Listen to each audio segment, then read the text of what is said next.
Welcome to another arbitrarily scheduled long-form podcast episode about corporate governance to keep you satisfied while you wait for more stuff to happen in the worlds of one-minute governance and ground-up governance and wherever else.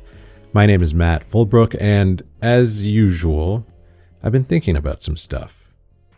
Human brains are unfathomably amazing, and the way that human brains think is often embarrassingly shitty. And sure, you're already thinking, ooh, Matt, look at you. You're so provocative. I'm so super impressed. Let's be friends. Yeah, I realize I'm not among the first 100 billion people to point out that human cognition is flawed. And nothing else I'm going to say in this episode is particularly original either. But I hope I might frame my concerns in a way that, for some of you at least, might be helpful and kind of fun. Let's start by establishing some baselines, just so you know what I mean when I use certain bits of nerdy jargon. When I say confirmation bias, I'm referring to a well-established quirk in our brains that makes it so people aren't actually interested in the truth.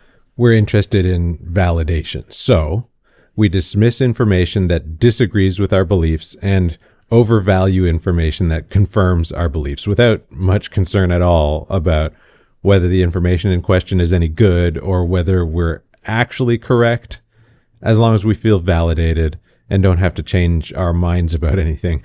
And when I say corporate governance, all I'm talking about is the way that decisions get made in an incorporated entity, as in all of the decisions made by any person in an incorporated entity. When I say good governance, I mean intentionally cultivating effective conditions for making decisions.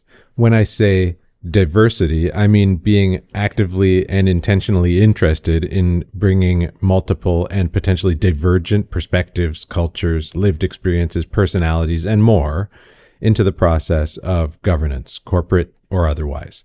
When I say inclusion, I mean intentionally cultivating effective conditions to ensure that all of those diverse perspectives, cultures, etc., can be safely expressed and taken into careful account in decision making. When I say equity, I mean the ideal result of doing diversity and inclusion well, meaning all the people in and affected by a system have equivalent opportunities to affect the system. And when I refer to diversity, equity, and inclusion, or DEI, or whatever other term people are in their feelings about, I'm simply referring to the critical and undeniable intersection among diversity, equity, and inclusion as defined a few seconds ago. When I say woke, I mean an awareness that there is injustice in this world and that injustice is bad for basically everyone, and that some people have way more power than others do, and that it's smart for powerful people to want to do something to help with the whole injustice thing. So being woke just means acknowledging those easily provable facts. When I say anti-woke, I'm referring to a false dichotomy that pits the status quo against a misdefinition of woke. The status quo is some people having way more power than others, often for no useful reason, basically the thing that wokeness acknowledges. And the misdefinition of woke is a bad faith lie told by powerful people that frames the world as a zero-sum game where doing something about injustice means powerful people have to suffer. The reason it's a bad faith lie is that there's literally no reason to believe it's true, yet people spread the lie anyway because it's triggering and manipulative. The objective of the lie appears to be for powerful people to manipulate others into helping to protect their power, even if it hurts everyone. Sorry, that one was long-winded. In case you've forgotten already, that's what I mean when I say anti-woke. I'm probably leaving out some other important definitions here. We'll see. Anyway, have you ever felt lazy about anything? I mean, like too lazy to even consider doing a thing that's probably important, even if it's only important to someone else or important optically or theoretically. You know, like being too lazy to put on pants for a Zoom meeting. Sure, your better half or roommate or cat or whatever might file this away in the file labeled, "Is this really a serious person?" But you could care less. In that moment, all you're thinking is, pants are stupid. Zoom meetings are stupid. I'm too lazy for this nonsense. Fuck pants. But then again, there's that risk that you might forget that your camera's on, entirely space on the whole no pants thing, and reveal something unexpected to your fellow coworkers when you get up to refill your coffee. Also, what do you think? Is it more mortifying to be in your worst underpants or your sexiest underpants? So up until that moment, you were too lazy to even think about this problem. Certainly too lazy to care about this problem. Your decision not to wear pants wasn't about anything. It wasn't a statement. It wasn't a reflection on your dedication to your work or your life or your appearance. And ultimately, it only barely matters unless... Actually, I'm going to vote for worst underpants being more embarrassing, but only by a little. Anyone happen to listen to the recent Freakonomics radio series on academic fraud? It's a lot to process. This idea that the entire incentive framework for academics encourages researchers to fabricate data so that they have sexy results. Sexy results get you published in better journals and more media coverage and then more money to do more data fabrication and so on. It's pretty disheartening. And intentionally falsifying data is definitely not an example of laziness. Think about it. Maybe you spent months or years gathering real data and were super stoked because you're totally positive it would show something cool, like people born during solar eclipses are always really awesome at curling, the sport, that is, with the stones and ice and brooms and stuff. So there you are with all this data, and you spend even more months analyzing it, only to find absolutely nothing. People born during solar eclipses are just like everyone else. Picture the headlines. Multi-year study finds people are the same as other people. Very unsexy. And without a better headline, you won't get published in a good journal or get coverage in mainstream media. Heck, if you don't have tenure yet, you might not even get to keep your job, even though you worked your butt off to do exactly what you're supposed to do, which is scientific research. So instead of losing your job, you spend another few weeks fabricating some data that suggests that people born during solar eclipses are great curlers and super good looking too. Problem solved. You know what they didn't talk about in that Freakonomics radio series about academic fraud? Sloppy citations in academic papers. Is it possible that being sloppy about citations, also known as maybe not always giving credit to your sources, doesn't count as fraud? Squint a little at sloppy citations and you might interpret it in the super provocative realm of plagiarism, which is bad, maybe even kind of fraudy. Squint a little harder or maybe from a different direction and it might look like something else, something more like being innocently lazy and forgetting you had no pants on and standing up during the Zoom meeting so everyone can see your ugly underpants. Some people in that Zoom meeting might say, "This is totally fucking unacceptable. Matt has no respect for himself or any of us, and now we have to question every bit of work he's ever done. Was he pants-free at all of our Zoom meetings? I am outraged. Also, no, I will not stand up to prove that I have pants on. Also, were those Canadian flag-themed beer cans on his underpants? Ugly." Yes, I do have underpants as described. They also have glasses of beer on them, and yes, they're mad ugly. Other people in the same meeting might say, "Oh, damn, dude, I better go put on some pants before I make the same mistake. That's super embarrassing. I hope Matt's okay. Maybe I should send him some better underpants for Christmas, though." By the way, if you haven't consumed any news in the Western world in the past few months, I would like to say that the plagiarism example is based on nothing at all, and you should probably just ignore any instinct that it might be influenced by the real world.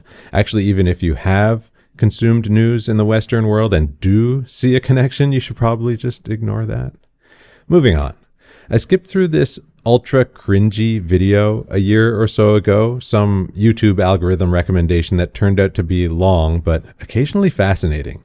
It was 3 flat earthers and 3 non-flat earthers.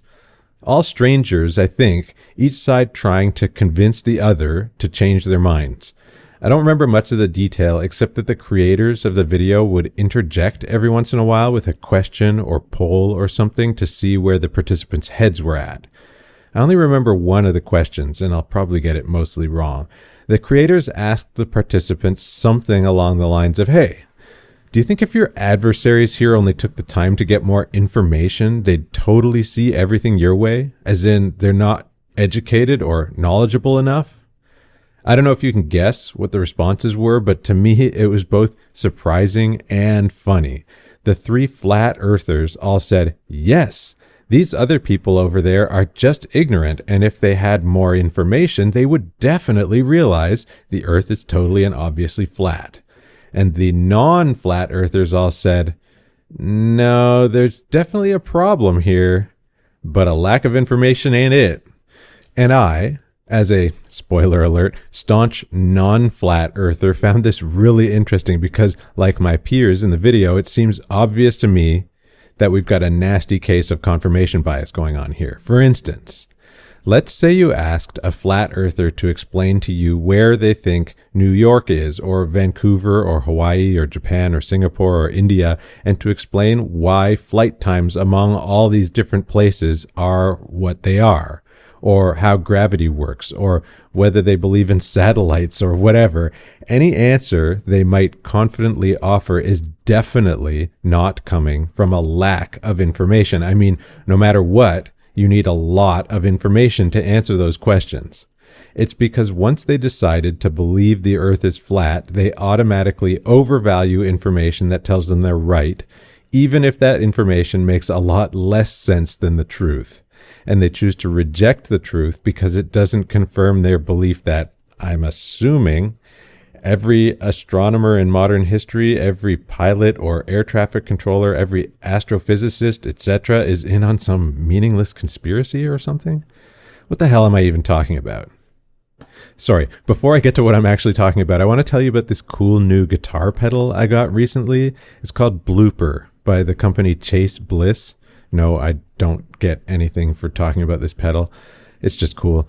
For those of you who don't know, there are a bajillion different types of guitar pedals out there. You send the sound of a guitar or other instrument, if you like, into the pedal, and it processes the sound in some way. Pedals can add distortion or modulation or echoes or reverberation or whatever. And they come in pedal form so you can control them with your feet, which is convenient because your hands are busy playing guitar. The blooper pedal falls in the category of pedals referred to as loopers. You stomp on the pedal and it starts recording what you're playing until you stomp on it again, at which point it begins looping the recording over and over.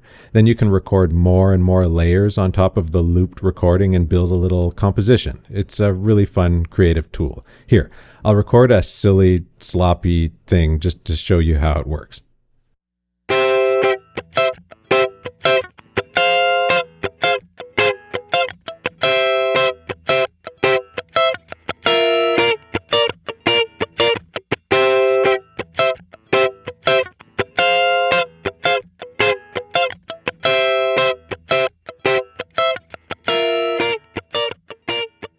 So that is the first layer of our loop. And that'll just, if I leave it, it'll just keep on looping forever, just like that. Let's add some funky slap bass.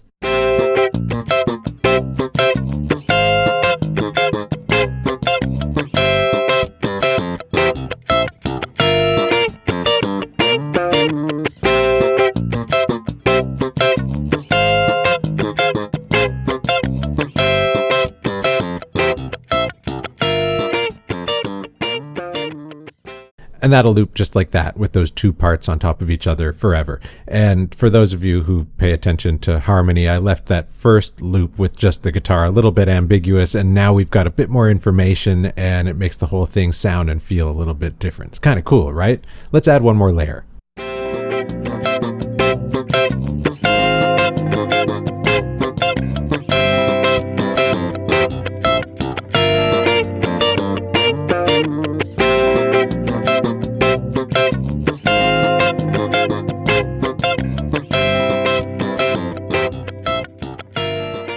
Fun, right? Blooper in particular has some features that are pretty out there, and I find them super fun and inspiring, but we'll get to those a bit later as we build a cheesy metaphor for boardrooms. Maybe you can already imagine a boardroom metaphor, even just based on the basic looping we've already done.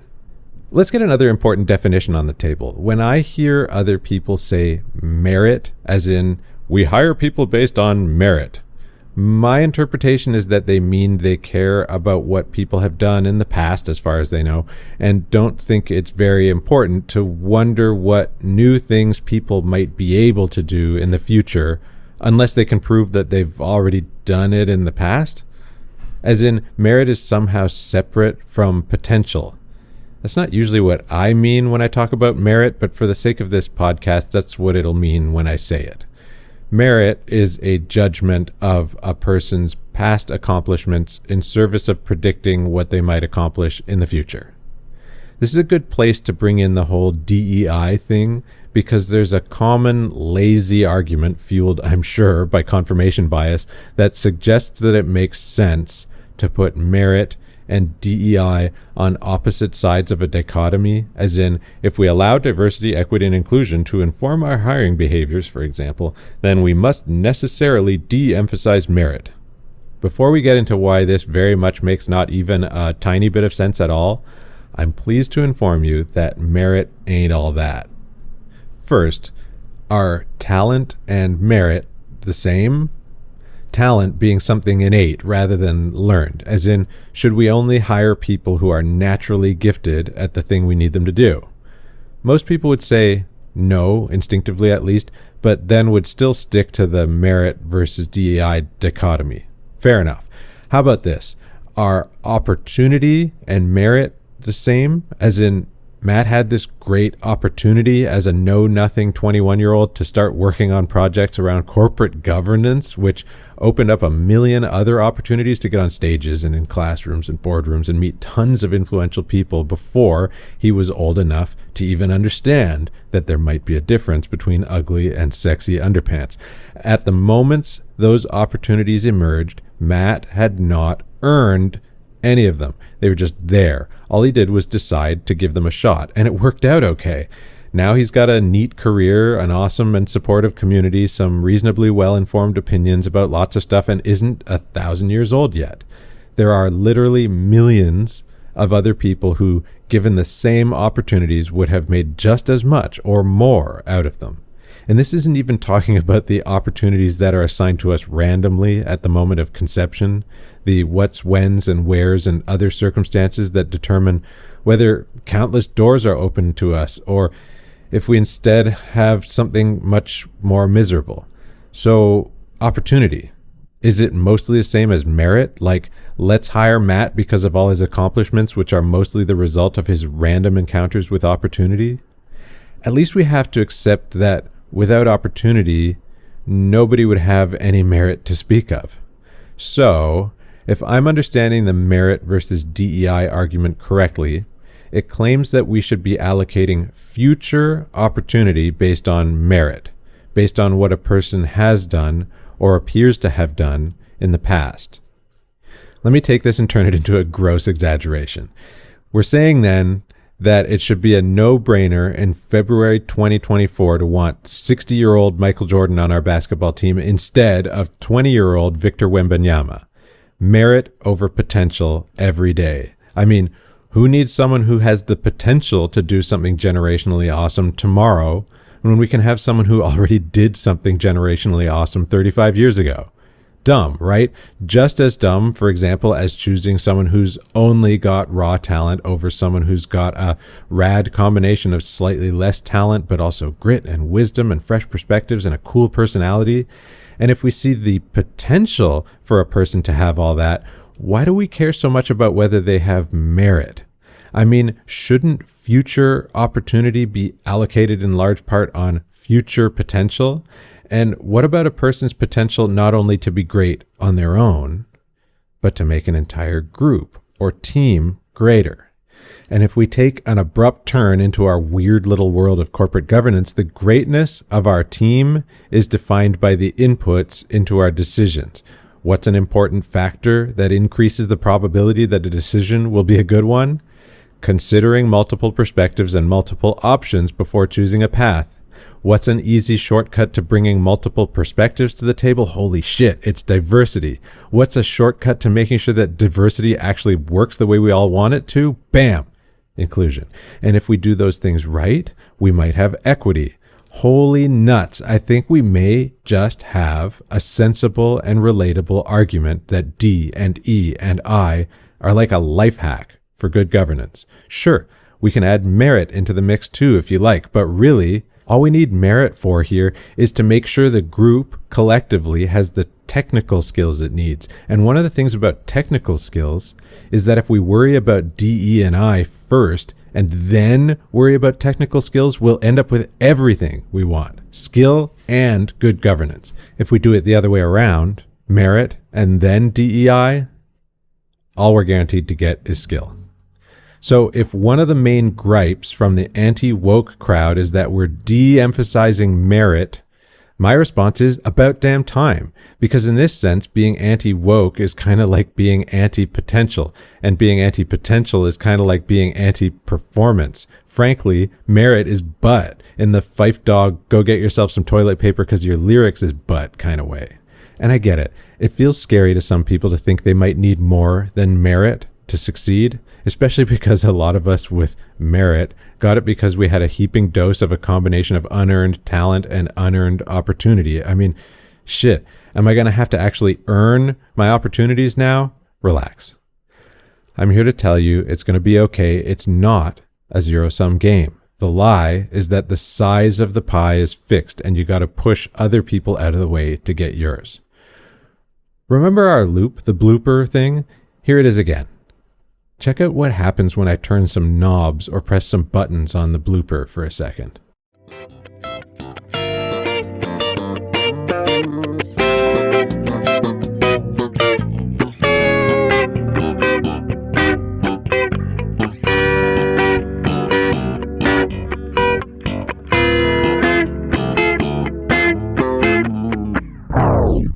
Cool, right? Check this one out.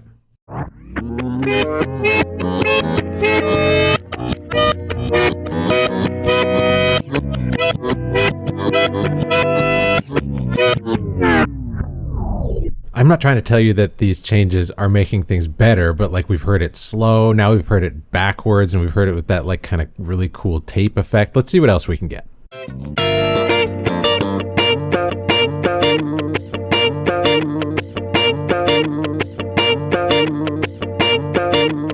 Oh man, now we've got this like cool little fragment that when we loop it, it's got this whole new kind of vibe and rhythm to it that I can imagine creating something else out of. Don't worry, I'm almost done. Let's try one more.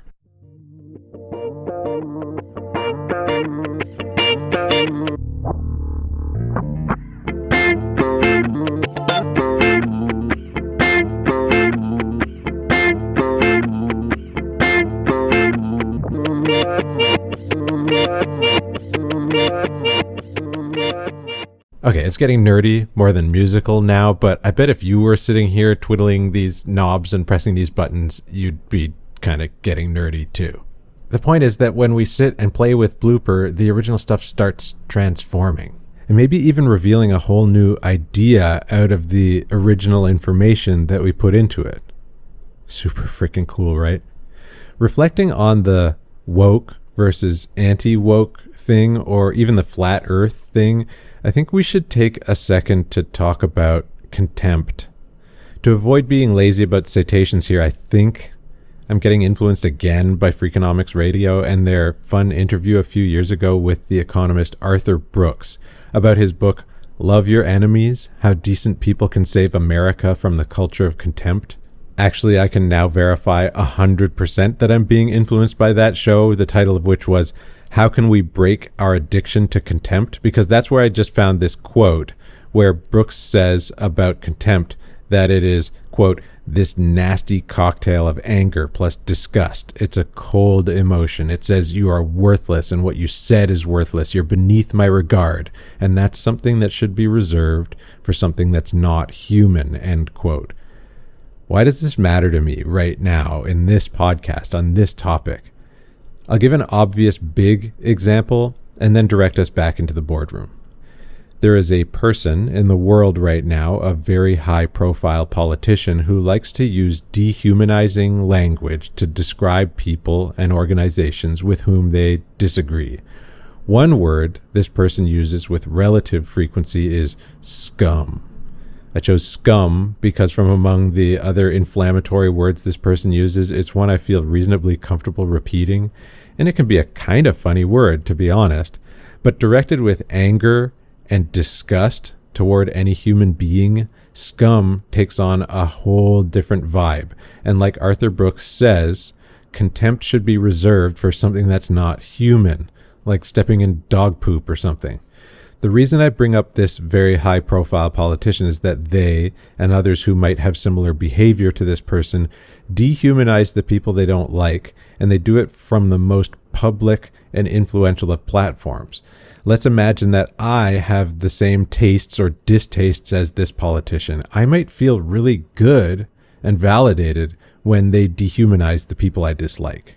But that's pretty messed up. Contempt might get normalized, but it'll never be normal, meaning we should regret feeling contempt toward other people, no matter the circumstances. Back in the boardroom, picture a super sticky problem, one where all the options are bad, like, I don't know, you're required by your regulators to publicly endorse only one of the nominees for Best Album at the Grammys, which are on my mind because they aired the day before I wrote this sentence. For what it's worth, SOS by SZA was my pick, but I don't get a vote for some reason. Anyway, the position sucks, especially if it's the kind of awful bind where there's also public scrutiny, so you can basically guarantee you're going to get dragged no matter what path you choose. So imagine you've narrowed it down to Taylor Swift and Boy Genius, and let's say half your board members are super intense Swifties, aka Taylor Swift fans, and the other half are, is there a name for the Boy Genius fandom? Let's say boyfriends. It might feel natural to the Swifties to feel like a vote for Boy Genius is a vote against Taylor Swift, and for the boyfriends to feel the opposite. So there you are with two bad options. No matter what path you choose, you're going to piss off a bunch of your stakeholders, maybe customers and strategic partners and shareholders and more, and piss off half your board. And you also find yourself on fertile ground for contempt between the boyfriends and Swifties in the room. That scum word might even make an appearance. Are you sensing a bit of BS here, though? Like, okay, fine, we're forced to make a choice, and that sucks, and yeah, we can't please everybody, but doesn't it feel like something kind of dumb is happening? For starters, are we maybe ignoring the potential for people to love both Taylor Swift and Boy Genius? Meaning, no matter who we choose, there'll be a bunch of people who would have been cool either way. And maybe there's an opportunity to help our board members realize that we're not voting against anybody. And can't we acknowledge our board members' intense feelings while also accepting that our collective job as a board doesn't have much to do with individual board members' feelings at all? So yeah, we might have to eat a bit of shit from our community, and it'll be particularly hard for our Swiftie board members to be the public face of a Boy Genius backing company, or vice versa, as the case may be. But this is part of what we all sign up for when we become board members. For the most part, boards aren't platforms for us to express our individual preferences musically, politically, socially, or whatever. Every important and impactful decision has complicated and maybe unpredictable implications that might feel a bit shitty when we process them through the lens of our values or beliefs or fandoms. But if the only lens we use is our personal values or beliefs or whatever, and we choose to feel contempt for those who disagree, then we've misunderstood the job, which, as the law informs us in most jurisdictions, doesn't give a flying fuck about your feelings. It's about the corporation's impact on others, which is yet another reason why contempt is more than a little counterproductive here. Through all of this, I'm being willfully naive on a bunch of fronts. Maybe the most important front goes back to the misaligned incentives thing, like what makes it better for some academics to fabricate data than to be honest, or why people who want to be politicians get good at campaigning but often don't bother being good at, well, anything else really. It's also why executive compensation consultants never ever recommend cutting CEO pay in half, and so on. Misaligned interest is my point. What does that have to do with me being naive? Here's the thing. Contempt sells. It's the reason negative news always gets the biggest headlines. It's the reason social media algorithms always prioritize posts that make people feel bad. We kind of really do get addicted to contempt. And me just saying, contempt bad, DEI good, earth round, etc., ignores a lot of important obstacles, hence the whole naive thing. But I think we have to treat the contempt trap using similar tools to what we use for confirmation bias. Confirmation bias can't be eliminated. It's a permanent feature of how humans process information. We can manage it, though. Lots of tips on that at your fingertips if you Google managing confirmation bias. But we'll only manage it if we acknowledge it. And acknowledging it necessarily involves acknowledging our own flaws, which kind of sucks, but it's essential for good governance. And think about blooper for a second. Let's make that cheesy board metaphor I talked about earlier. A regular looper pedal is like a conventional board conversation where we put information into it and different participants layer their perspectives on top until we have something that feels and sounds good to us. But I think what we really want sometimes is the blooper version of a board conversation where we take what we've built together and find ways to consider it from unexpected new angles. We tweak the shit out of it before landing on a final decision. We might end up with 10 new ideas that are way better than the original one. And even if we end up back where we started, the blooping experience revealed a lot more about the information we had and the potential paths we might travel. Cheesy, but apt, right? Before we wrap up, I know I'm clumsily dancing around the margins of topics that some of you might find very controversial and may have strong feelings about. I do, too, have strong feelings for what it's worth. These are topics where the potential for external scrutiny is heightened, as is the potential for misalignment between you and your peers. They are having an unavoidable impact on your organizations and boardrooms, and you're maybe even feeling forced to make choices based in large part on optics or political influence or even contempt, yours or someone else's, instead of being able to just do your actual job as a director or executive. It sucks. I'm sorry, but seriously, try blooping the shit out of this stuff. Before you walk in the room, think about what you actually hope to accomplish, what things you might say or do to increase the probability that those things might happen.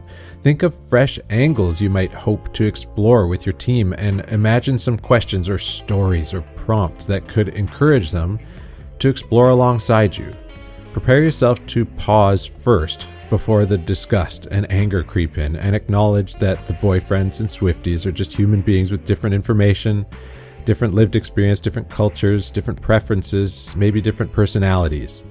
And if we were all the same, we wouldn't need each other at all. Plus, we'd make worse decisions. There's almost always a way to do something good in the world, even when you might have to face the terrifying ire of the Swifties.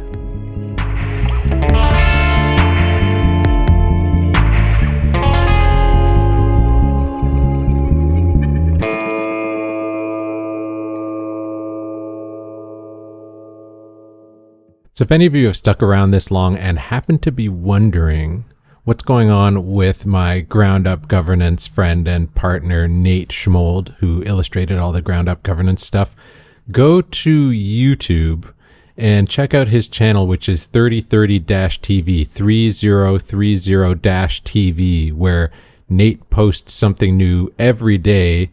At least he has done for the past 6 weeks or so. And in those 6 weeks, he's amassed about 6,000 subscribers, and this stuff is really cool. I won't spoil it for you. And here's another bloop, just for fun, in case you care.